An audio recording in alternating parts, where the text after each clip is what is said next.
I discovered this wonderful story, and it's There's No Such Thing as a Dragon, written by Jack Kent, and it serves as a wonderful invitation for us to think about something of the dragons in our life, especially as we face some of the challenges of this day and this season. There's no such thing as a dragon.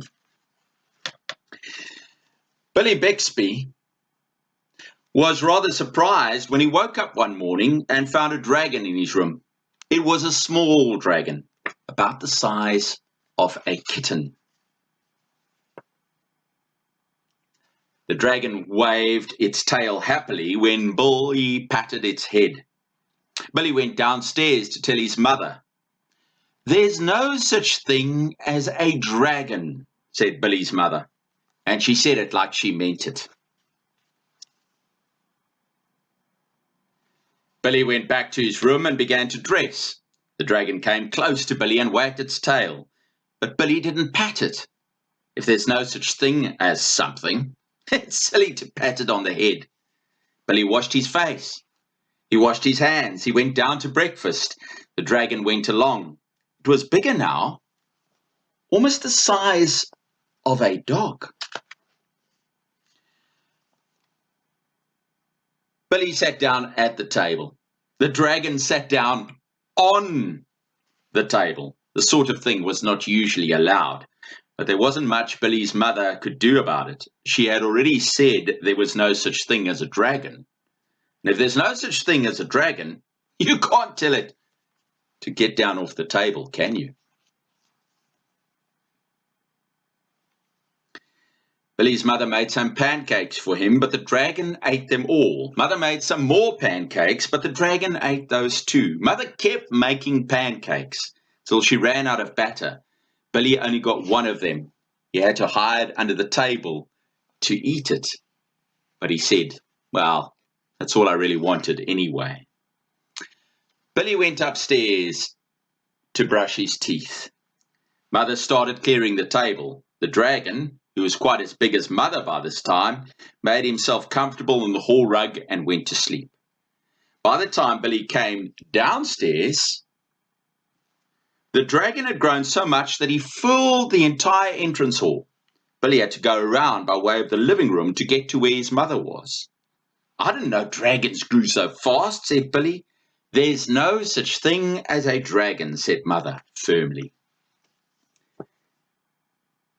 Cleaning the downstairs took Mother all morning. What with the dragon in the way, having to climb in and out of the windows just to get from room to room. By noon, the dragon had filled the entire house. Its head hung out the front door, its tail hanging out the back door, and there wasn't a room in the house that didn't have some part of the dragon in it. When the dragon awoke from his sleep, he was hungry. A bakery truck went by. The smell of fresh bread was more than the dragon could resist. The dragon ran down the street after the bakery truck. The house went along, of course, like the shell on a snail.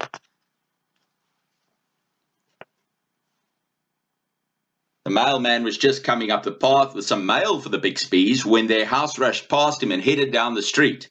He chased the Bixbys' house for a few blocks, but he couldn't catch it. When Mr. Bixby came home for lunch, the first thing he noticed was that the house was gone. Luckily, one of the neighbors was able to tell him which way it went. Mr. Bixby got in his car and he went looking for his house. He studied all the houses as he drove along. Finally, he saw one that looked familiar.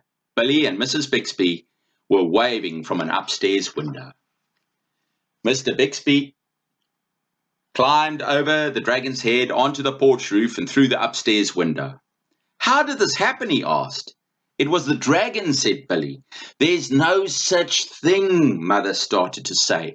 "This is a dragon," Billy said. "A very, very big dragon." And Billy patted the dragon on his head. And as Billy patted the dragon on its head, It wagged its tail happily, and then even faster than it had grown, the dragon started getting smaller. Soon, it was kitten size again. "I don't mind the dragon this size," said his mother. "Why did it have to grow so big?" "I'm not sure," said Billy, "but I think it just wanted to be noticed." During this time, challenging as it's been, we've been alone. Sometimes some of us get scared when we're alone. Sometimes we face things that make us sad when we're alone. Sometimes we miss friends and we want to go out and play. Sometimes we worry about the future. There are all different types of dragons in our lives, sometimes in our hearts, sometimes in our minds, sometimes just what happens when we're all crushed in upon each other and we have to spend a lot more time with each other. And we're not allowed to say, go and spend time with your friends or your cousins or your family. But hopefully in this time as well, we've learned something new about each other. We've learned sometimes about the dragons in us. Maybe we get very cross at a time. Maybe sometimes we like to sulk. Sometimes we like to complain. Sometimes we can make a big thing out of something that's actually quite small. Sometimes we can get carried away. Sometimes we can just get very, very quiet. And so Jesus tells us that when we think about the dragons in our life and the things that are big and the things that cause us to worry, whether it be coronavirus this year, maybe our exams, our studying, maybe our friends, maybe our family, maybe our worrying, we need to look forward to doing something that helps us build a different, better life. And we can begin by simply patting the dragon, accepting that sometimes we get cross, sometimes we get sad, sometimes we get mad, sometimes we can even be just a little bit bad. But in all of it, we hope that Jesus gives us strength to build wisely and well. "Everyone who hears these words, these stories of mine," said Jesus, "and puts them into practice, is like a wise man who built his house on the rock. The rain came down, the streams rose, and the winds blew and beat against that house. Yet it did not fall, because it had its foundation on the rock. But everyone who hears these words of mine and does not put them into practice is like a foolish man who built his house on the sand. The rain came down, the streams rose, the winds blew and beat against it, and it fell with a great crash." Let us pray. Jesus, help us build wisely and well. If there are dragons in our lives, and yes, in many ways there are, things that just make us go a little crazy, things that we let get out of hand, things that we don't pay attention to, moods, things that make us cross and even upset. Help us listen to them, and like the story of Billy Bixby, let us say, yes, I've got a problem. I'm facing a challenge. I'm cross.